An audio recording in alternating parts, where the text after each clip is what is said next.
This is Philadelphia Eagles Now by Chat Sports. My name is Chase Sr., and coming up, how the Eagles can beat Kansas City and end their quest for a three-peat. The top matchups to watch in this game, it is a loaded matchup between Kansas City and Philadelphia. Andy Reid and Patrick Mahomes, the best offensive-minded head coach of this era and the best quarterback of this post-Tom Brady era, against one of the finer defensive minds in football and in football history in Vic Fangio. You also have Steve Spagnuolo, who's right up there with Vic Fangio, and that matchup with him calling plays, designing the defense, and throwing blitzes towards Kellen Moore, Jalen Hurts, and Nick Sirianni is a huge key and matchup to this game, because Moore, Hurts, and Sirianni have to be ready for what Spags is going to do.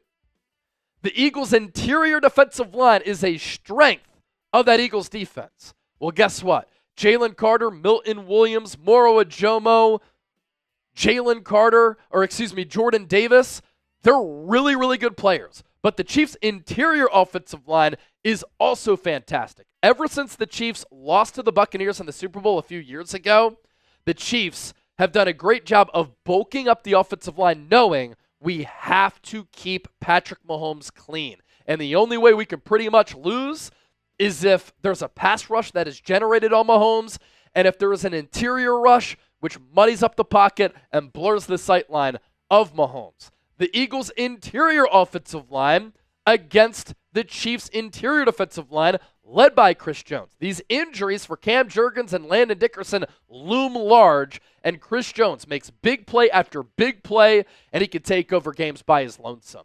And then you have Travis Kelce, who's slowed down a little bit. He's definitely past his prime, but he rises up to the occasion in big games. Zach Bond, all-pro linebacker this year, finalist for Defensive Player of the Year, one of the highest-graded coverage linebackers in the game. The matchup between Bond and Kelce, who wins it? But you know that Andy Reid and Mahomes are going to try to find ways to get Kelce matched up against Oren Burks. You have the young Eagles defensive backs, Quinyon Mitchell and Cooper DeJean, rookies in a big spot against the Chiefs' speedy wide receivers in Marquise Hollywood Brown and Xavier Worthy. The Eagles' edge rushers against Joe Thuney. Joe Thuney is a guard. He's playing left tackle because the Chiefs don't have a tackle. Can the Eagles take over the game from that edge spot on the offensive left side of the line of scrimmage? Dave Taub, he is the Chiefs special teams coordinator, arguably the best in the business, against Michael Clay, whose special teams career as a coordinator with the Eagles was a little bit rocky. In 2022, he had some special teams lapses with his unit, but in 2023 and in 2024, a young coach has done a good job with that third phase of the game. But you have the veteran against a still young coach, and something as small as a big special teams momentum-changing play can alter the outcome and the final scoreboard here. So Taub against Michael Clay is big. Jake Elliott against Harrison Butker. Jake the Make has not been Jake the Make this year. Throughout his career, he has been a legendary and clutch kicker. This year, anything but. Multiple misses throughout the regular season and in the playoffs. He's had one kick split the uprights of 50-plus yards. Then you have Butker, who is 11 of 11 in the fourth quarter and in overtime in his last 11 playoff attempts. And then Saquon Barkley against this Chiefs rushing defense. We have seen all year long and in the playoffs why Saquon should have won MVP. It's not going to be him. It's going to be Lamar or Josh Allen. But that is what an MVP player looks like. And this Chiefs rushing defense has been really good, but which special ends up winning? Hopefully for the Eagles, it's Saquon. There is a reason why these two teams are here. This is a star-studded matchup with great matchups, from coaching to offense, defense, and special teams. And with that, let's segue to this. How the Eagles stack up offensively and defensively, and how the Chiefs fare as well. Eagles offensively this season, 7th in points per game, 9th in yards per game, 10th on third downs, 3rd on fourth downs, 21st in the red zone. Got to be a little bit better there against the 10th ranked Chiefs red zone defense. The Eagles defense, number 1 overall unit in the NFL this year. Number 1 in points per game, number 1 in yards per game, 9th on third downs, 22nd on fourth downs. That could go a long way in deciding this game. and then 5th in the red zone. Also with Philadelphia, they did a really good job of limiting Jaden Daniels. They beat Jaden Daniels, Matthew Stafford, and Jordan Love en route to the Super Bowl. That's a pretty tough road, and the Eagles defense shined. How the Chiefs stack up. Pretty mediocre offense across the board statistically, but still 12th in points per game, but 19th in yards per game, 22nd in yards per play, number 3 on third downs. They consistently move the chains in money spots, and 22nd with their red zone touchdown scoring percentage. Defensively, Kansas City, 4th in points per game, not far behind Philadelphia there, 10th in yards per game, 12th in yards per play. They are 28th on third down. So another big key to this game, third downs for both teams. But Kansas City does do a good job, despite struggling on third downs, of keeping teams out of the end zone. And so with that, my 5 biggest keys to the game for the Eagles to bring home their second Lombardi trophy so that we can have another parade down Broad Street. First and foremost, the Eagles have to find success on the ground. This could set the tone for Super Bowl 59. The Chiefs' defense this year, they ranked 9th in yards per rush allowed at 4.2 yards per pop, 9th in rushing yards per game at 106.7. Really good against the run, statistically just okay against the pass. Opposing completion percentage, 65.9%, that ranked 19th. Yards per pass, 7.1, that was 17th. And passing yards per game, 220.6, that was 19th. Despite Kansas City faring well in stopping the run, the Buffalo Bills, I don't think in the AFC Championship game, ran it enough. Buffalo had a lot of success against Kansas City in running it. And while James Cook is one of the more underrated players in football, he ain't Saquon Barkley. And the Bills' offensive line is not the Eagles' offensive line. Buffalo ran it 32 times for a $147, 4.6 yards per tote, 2 touchdowns. James Cook only had 13 carries, but 85 yards, 6.5 yards per carry, and 2 touchdowns. And look at what Saquon's been able to do in the NFL playoffs, ladies and gentlemen. MVP level stuff right here. Against Green Bay, 25 carries, $119, no touchdowns. Against the Rams, he pops off 26 attempts for 205 yards and 2 tutties. And then against the Commanders, 15 carries, 118 yards, and 2 more touchdowns. So success on the ground really sets the tone. It gets this Eagles offense going and very confident. It gets this Eagles offensive line moving downhill. It keeps the ball away from Patrick Mahomes. Philadelphia has the talent edge on Kansas City. So can they wear the Chiefs down over the course of 60 minutes and 4 quarters?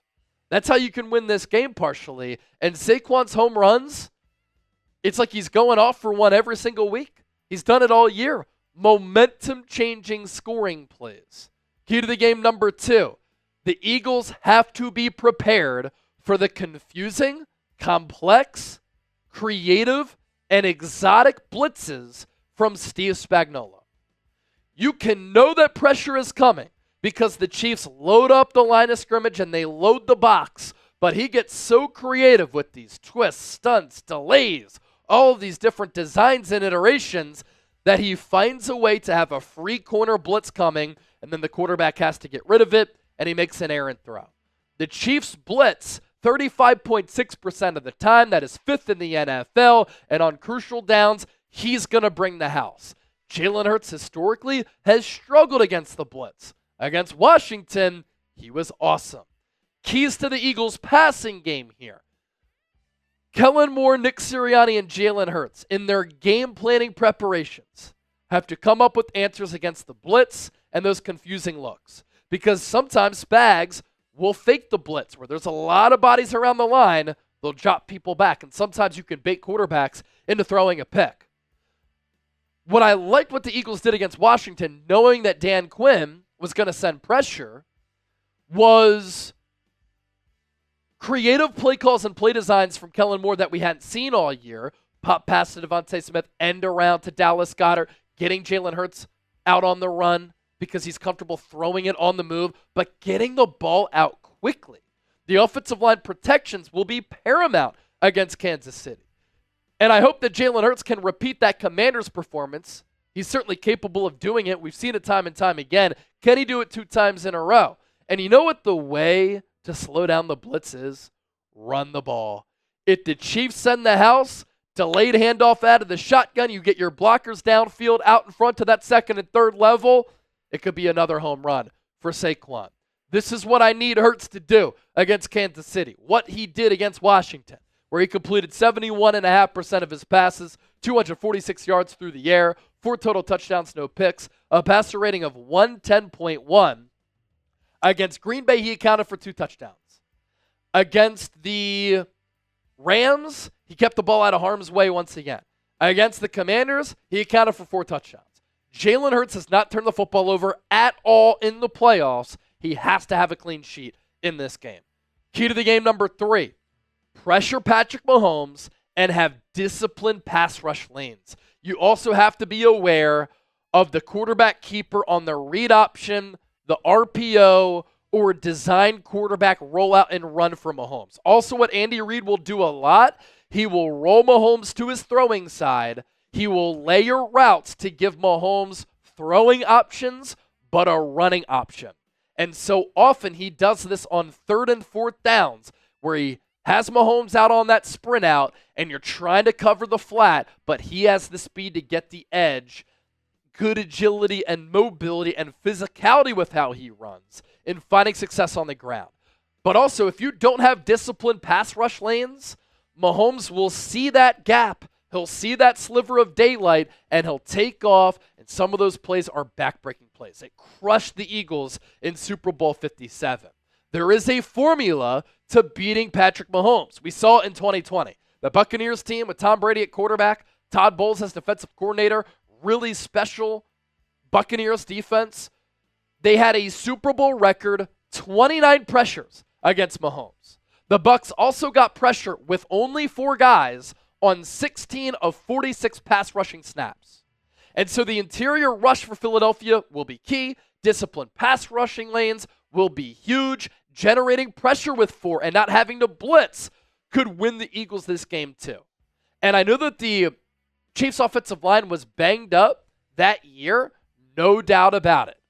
But their offensive tackle play, I think, is a little bit sketchy with Joe Thuney and Jawan Taylor. Now, Caliendo, Creed Humphrey, and Smith along the interior are really, really good interior offensive linemen for Kansas City. They have found ways to survive not having great tackle play. But you look at this young Eagles front outside of Josh Sweat, which is loaded with special players and talent. Nolan Smith has 4 sacks in the playoffs. Milton Williams has been awesome in rushing the quarterback. Jordan Davis had that big sack at Jane Daniels last week. He's 6'6", 340, and he ran him down.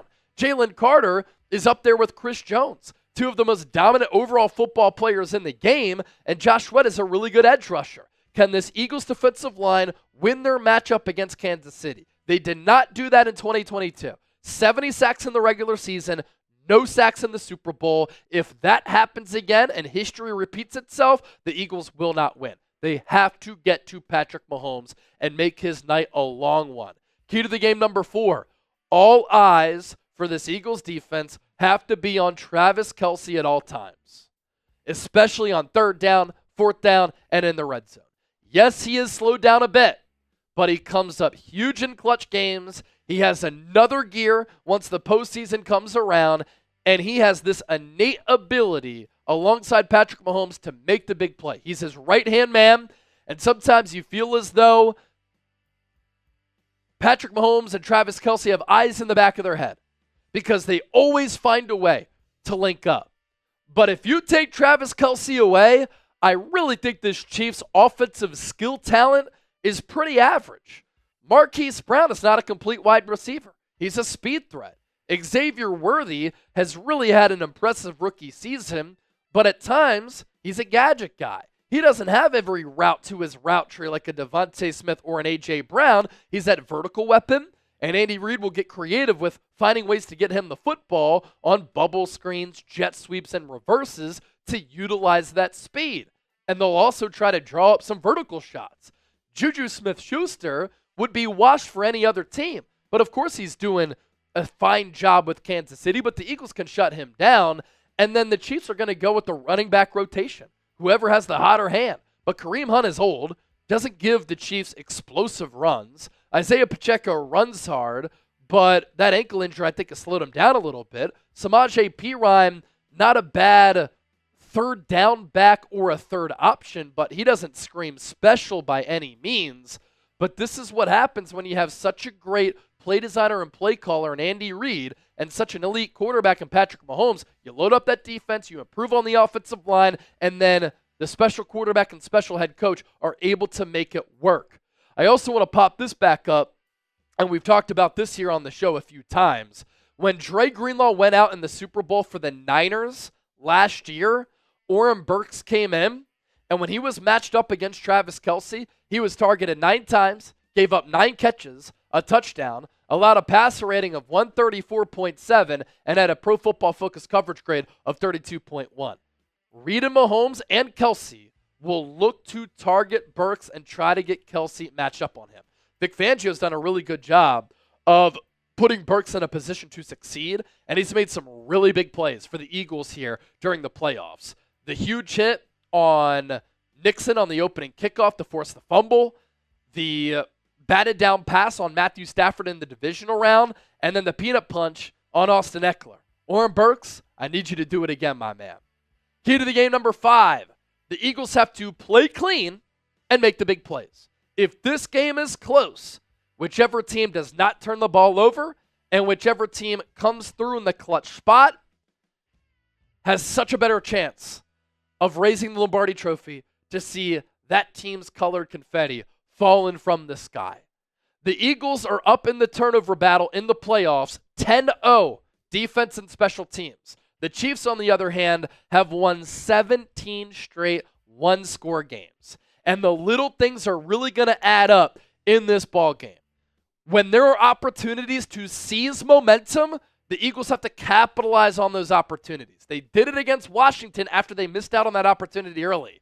But they let the Rams and Packers hang around. If there's an opportunity at a knockout blow, Eagles must come through with the Mike Tyson uppercut to the chin. You can't let the Chiefs hang around because if it's a close game, they are uber confident they're going to be able to win. The Eagles are also going to have to win the money downs and the turnover battle. They can't give up the special teams play. They're going to have to tackle well in space. Kansas City does that. Philadelphia's going to have to do it as well. And I want the Eagles to be aggressive, and they can't fear Kansas City. One of the most memorable things about that Super Bowl 52 victory, when the Eagles dethroned Tom Brady and Bill Belichick, denying them their second straight Super Bowl, Doug Peterson was aggressive. The Eagles did not play scared. The Eagles took the field to dreams and nightmares, and they felt as though they had a chance to win, and they believed that they had a chance to win. Other teams play Kansas City. They don't believe that they are on a level playing field with them. They feel inferior. Then they play and they coach scared.